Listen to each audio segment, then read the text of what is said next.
Hello guys! Good morning, good morning, good morning, good morning, good morning, good morning, good morning. Ayan guys, wala na po akong boses.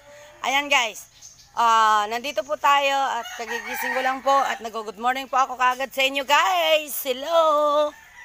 Good morning, good morning, good morning. Ayan po guys, may isi-share po ako sa inyo guys. Alam niyo guys, nagulat talaga ako kagabi guys kasi ganito po yung guys. Di ba nagla-live po ako sa page ko? Pagkatapos wag yun guys, isipin nyo guys, ayun, ituturo ko rin po kayo dito habang nagsasalita ako. Isipin nyo guys, doon sa page ko, mayroon ako nakilalang isang tao na nakalagay doon, Jaden Fernandez. Tapos nun guys, isipin naman natin, hindi ko talaga akalain guys. Naging sponsor ko siya sa bawat palaro ko sa anong tawag nito, sa ano guys, doon sa feeds ko. Nag-sponsor siya ng ang tawag nito, excited guys, yung Jordan na sapatos.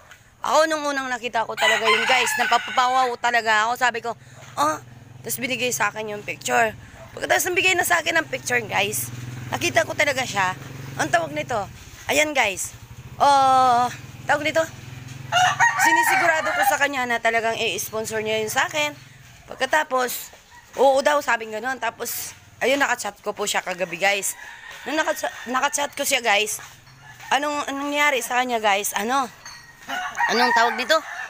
Masaya ako. Ang sarap ng feelings doon, guys.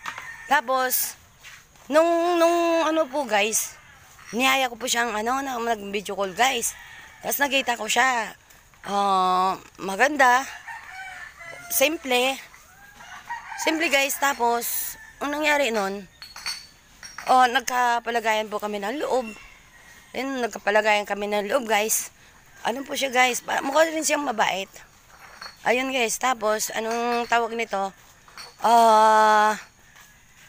Ang tawag nito, guys. Ano siya, guys? Anong tawag nito? Ayun, nagkapalagayan kami ng loob. Tapos sabi niya